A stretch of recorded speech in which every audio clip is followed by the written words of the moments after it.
जीवन रूपी नैया को विषय सागर से क्षीर सागर की ओर ले जाने वाले, विषाद से विवेक की ओर पथ प्रदर्शन करने वाले, अभिमान से आत्मसम्मान को बढ़ाने वाले, स्वयं भगवानुवाच श्रीमद् भगवत गीता जैसे कि मानो कि मनुष्य जीवन के लिए एक भगवान का वरदान है। वरदान वो चीज है जिस भी समय में आप उसकी उपयोगिता कर सकते हैं, लेकिन अच्छी तरह से उसका उपयोग आने की विधि, अच्छी तरह से उसका उपयोग करने की विधि आनी चाहिए। तो स्वयं भगवान गीताचार्य, गीता ज्ञानदाता, सर्वलोक महेश्वर जब अर्जुन के विषादपूर्ण, विवशतापूर्ण बातें सुनी, सुनते हुए भी प्रसन्नचित्त होकर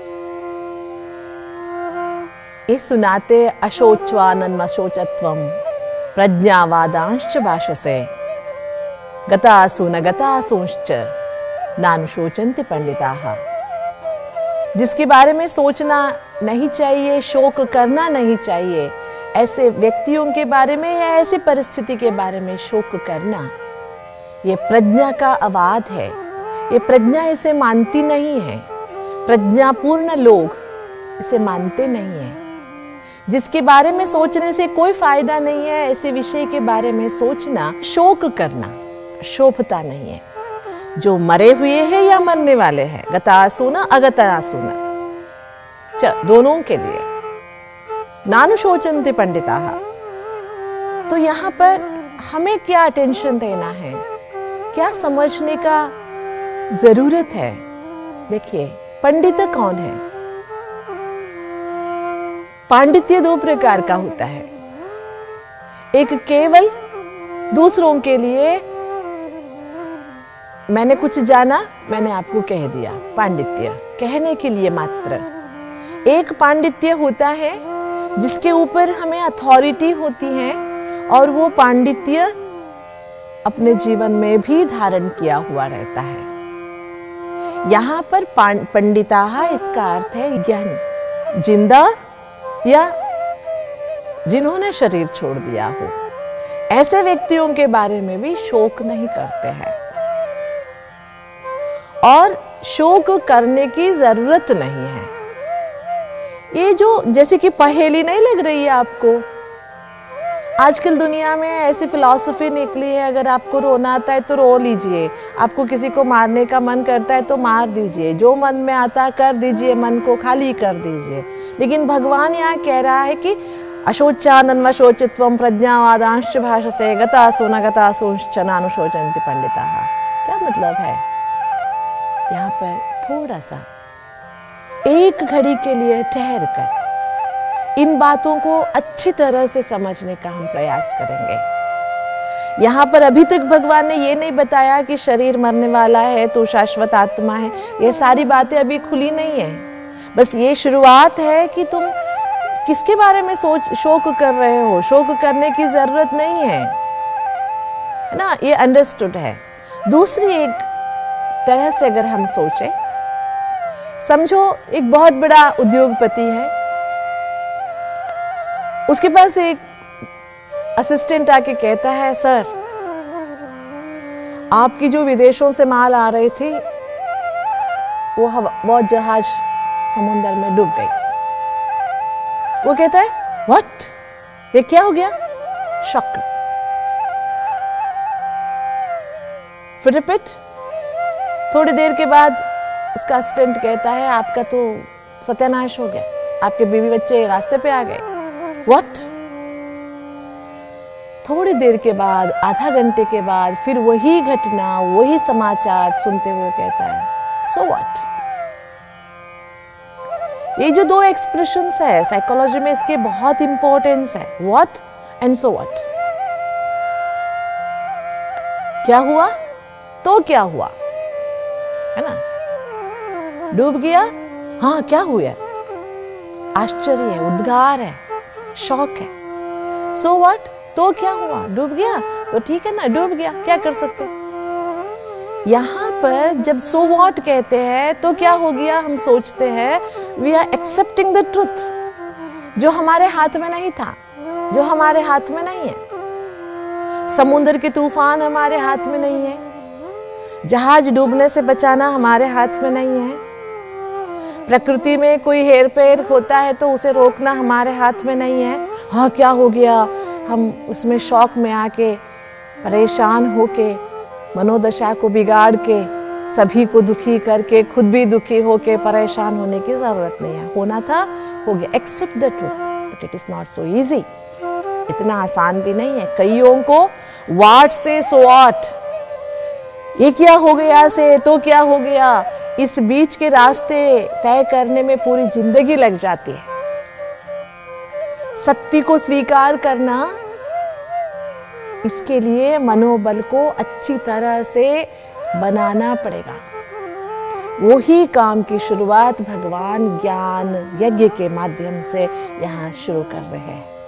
कि कहते हैं कि देखो, अगर मनुष्य जिंदा है तो भी उसके बारे में शोक करने की जरूरत नहीं है, क्योंकि एक दिन मरने वाला है, शरीर तो छूटने वाला ही है। अगर मर गया है तो भी चिंता करने की कोई बात नहीं है, क्योंकि शरीर तो छूटने वाला ही है, क्योंकि आत्मा तो शाश्वत सत्य है। मतलब इंपॉर्टेंट क्या है यहाँ पर? मरता हूं इसके बारे में सोच के शोक करना, या जो जीवन है उसको अच्छी तरह से संभालना, जिंदगी को जैसे जीना है वैसे जीना, जिसके लिए जीने के लिए हम आए उसी के लिए जीना। हमारे जीवन का लक्ष्य क्या है, हमारा जन्म किस लक्ष्य से हुआ है, उद्देश्य क्या है, उस उद्देश्य को पाना, ये जीवन है। या अरे मरना पड़ेगा, मारना पड़ेगा, ये मर जाएंगे, वो मर जाएंगे। आप खाते पीते यूं ही बैठे रहो ना तो भी एक दिन मर जाओगे, कुछ किए बिना भी मर जाओगे, ये शतसिद्ध है। लेकिन भगवान जो समझाने जा रहे हैं कि पंडित लोग क्या कहते हैं, ज्ञानी पुरुष क्या कहते हैं, मरे हुए के बारे में या जिन्होंने शरीर छोड़ दिया उसके बारे में भी शोक करने की जरूरत नहीं है। तो इसका दूसरा एक लक्ष्य भी हम सामने रखेंगे। आप सभी ने देखा है, जब छोटा बच्चा रोता है, कोई भी कारण नहीं होता है, पेट भरा हुआ रहता है, फिर भी कई बार ना नींद में भी जाकर रोने शुरू कर देता है, कई बार हंस लेता है। तो लोग कहते कि भगवान हंसा रहा है, भगवान रुला रहा है। लेकिन जिंदगी की ये सच्चाई नहीं होती है। पिछले लोग रो रहे होंगे तो यहाँ बच्चा रो रहा होगा। पिछले लोग जहाँ से ये बच्चा रिश्ता नाता तोड़ के अभी यहाँ पर आया है, पहले वाले रिश्ते नातेदार जो है वो रो रहे होंगे, हंस रहे होंगे, उसका असर बच्चे पर पड़ रहा होगा। तो इसका मतलब क्या है? जीते जी भी किसी के बारे में तुम रोगे, शोक करोगे तो उसके जीवन पे असर पड़ेगा। मरने के बाद उनके बारे में तुम शोक करोगे तो भी उस पर असर पड़ेगा। अगर करना ही है तो जीते जी लोगों की भलाई के बारे में सोचो। मरने के बाद उनको हम कैसे वाइब्रेशन से शांति के दे सकते, अगली जिंदगी उनकी कैसे हम अच्छा बना सकते, उसके बारे में सोचो। जिसके बारे में शोक करने की ज़रूरत ही नहीं है उसके बारे में क्यों सोचते हो? जो हमारे हाथ में नहीं है उसके बारे में सोचने की ज़रूरत क्या है? आगे चलकर जो भगवान हमें समझाते हैं, न त्वेवाहं जातु नासं न त्वं नेमे जनाधिपाः न चैव न भविष्यामः सर्वे वयमतः परं। न त्वेवाहं जातु नासं न त्वं नेमे जनाधिपाः।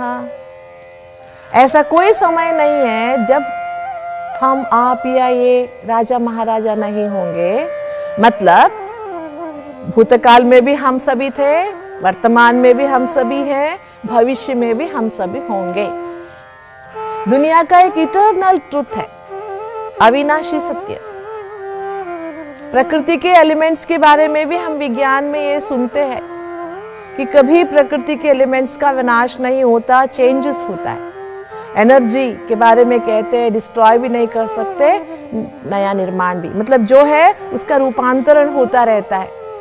इसी तरह मनुष्य आत्मा, भगवान कहते मैं भी था, आप भी थे, ये राजा भी थे, अब मैं भी हूं, आप भी हैं, ये राजा भी है, आगे भी मैं भी रहूंगा, आप भी रहेंगे और ये राजा भी रहेंगे। त्रिकाल सत्य है, ये शाश्वत सत्य है। इस सृष्टि में कोई भी आत्मा परमात्मा का अंत विनाश कभी हुआ नहीं है, होगा नहीं। इससे एक बात तो बहुत अच्छी समझ में आ गई कि भगवान ने अभी तक तुम आत्मा हो, आत्मा अविनाशी है, इसकी बातें नहीं बताई है। अभी भी ऊपर ऊपर से व्यावहारिक दृष्टिकोण से समझाने का प्रयास हो रहा है। तुम ऐसे किसके बारे में सोच रहे हो, शोक कर रहे हो? कोई शोक करने योग्य है ही नहीं है। देखिए, उसने कहा था ये गुरु है, ये हमारे आचार्य है, इनसे मैंने शिक्षा प्राप्त की है, हमारे पितामह है, ये श्वशुर है, ये मामा है, ये वो है, ये है।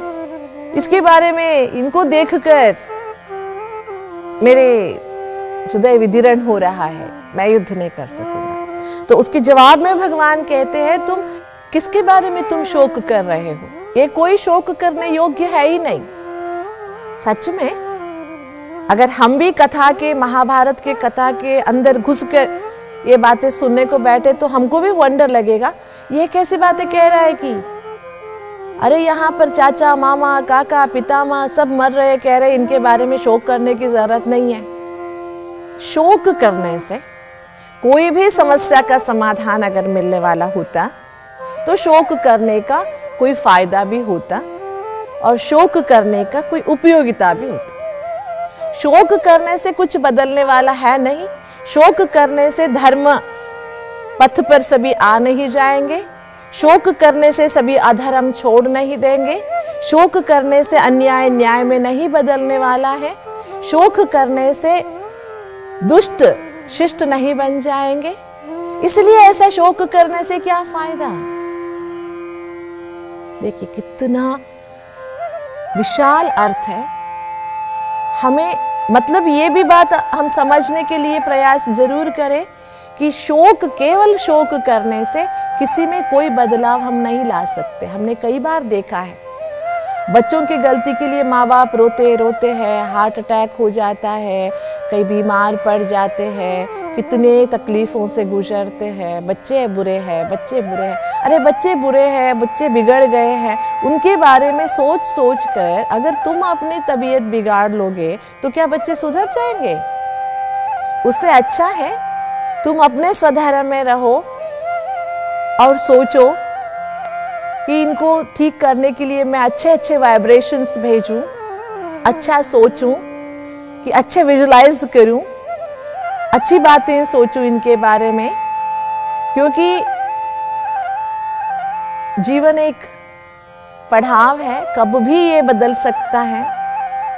इसलिए शोक करने से कोई भी परिस्थिति का समाधान अभी तक किसी को मिला नहीं है, मिलेगा नहीं।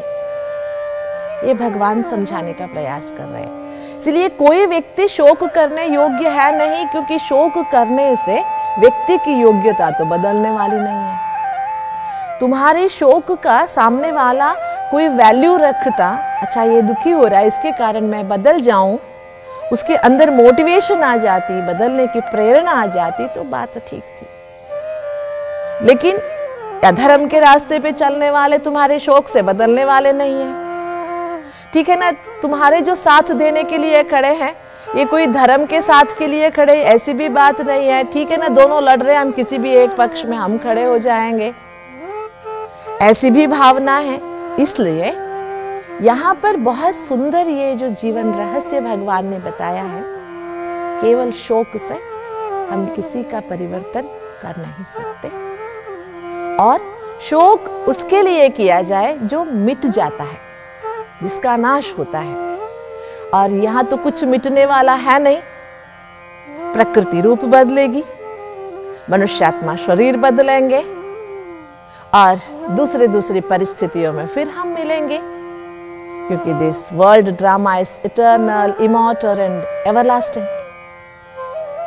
इतने सब अंदर भरकर भगवान कहते हैं न चैव न भविष्यामः सर्वे वयम् अतः परम।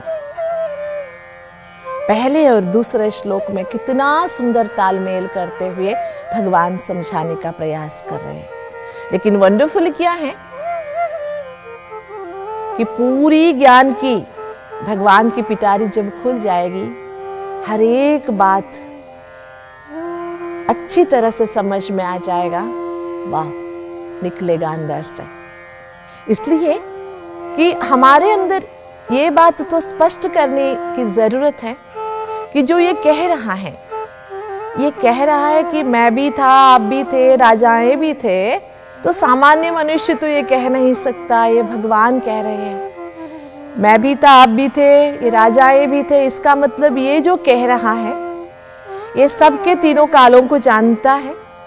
हम आप जैसे अगर वो जन्म मरण में आया हुआ होता तो जैसे हम भूल चुके होते वो भी भूल चुका होता नहीं है। ये बात की भी शुरुआत यहाँ से हो गई कि जो कहने वाला है वो हमसे ऊपर है, और जिसको त्रिगुणातीत कहते हैं, त्रिकालदर्शी कहते हैं, त्रिलोकीनाथ कहते हैं, वैसा भगवान जिसके बारे में सदियों से सुनते आए कि उसने अपने ज्ञान भंडार खोलकर अर्जुन को ज्ञान से शक्तिशाली बनाने की शुरुआत की। तो जिंदगी में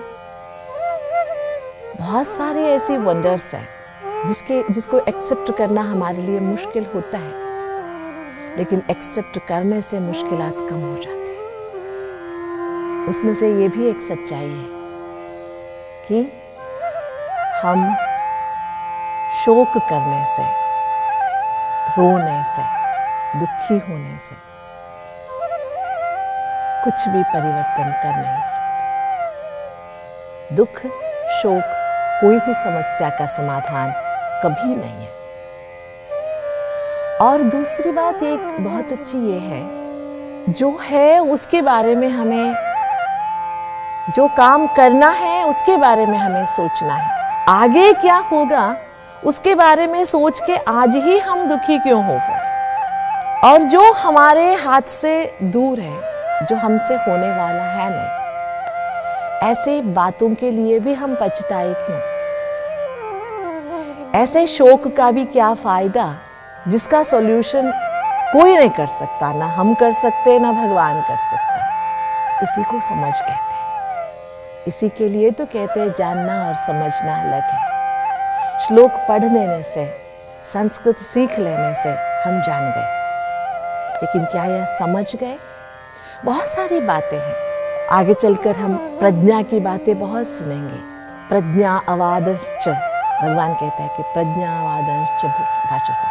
मनुष्य आत्मा का जो कॉन्शियस है, प्रज्ञा है, वो कुछ कहती है ये नहीं करो, लेकिन कई बार हम अपने प्रज्ञा की बातें, कॉन्शियस की बातें टाल देते हैं, बाद में पछताते हैं। लेकिन ज्ञानी पुरुष अपनी प्रज्ञा को पहचानता है और अपनी प्रज्ञा में जो बातें हैं उन बातों को अच्छी तरह से जानने का प्रयास करता है। आप ये नहीं सोचिएगा कि ये हवा में जा रही है बातें, लेकिन प्रज्ञा वो चीज़ है जो हमें अपनी एक्सपीरियंस से प्राप्त होता है, अपने अनुभव से जो हम कमाते हैं। आपको पता है अनुभव जिंदगी में ऐसी एक ताकत है, अनुभव से कुछ भी आप कहेंगे तो वो दिल को छू लेता है। आप कितना भी थियरीज बताते रहो वो छुएगा नहीं। अनुभव बताओगे आप तो अनुभव हर कोई कैप्चर करना चाहता है, हर कोई अपनाना चाहता है। कहते हैं ना व्हाट्स योर एक्सपीरियंस, आपका अनुभव क्या है। ज्ञान ये है लेकिन अनुभव क्या है। ज्ञानी पुरुष प्रज्ञापूर्ण भी होता है। तो चलिए शोक से मुक्त होने के लिए हम प्रज्ञापूर्ण बनने का एक संकल्प लेंगे, सही मायने में ज्ञानी बनने का एक संकल्प लेंगे, क्योंकि ज्ञानी पुरुष ही परमात्मा को प्रिय है। और ज्ञानी बनेंगे तो जीवन एक सुहावना सफर जरूर अनुभव होगा। एक सुंदर सौगात लगेगा जीवन भगवान की दी हुई। यही महसूसता करते हुए, भगवान का बारंबार धन्यवाद करते हुए पुनश्च अपने आप से संकल्प करेंगे, हम प्रज्ञापूर्ण जरूर बनेंगे।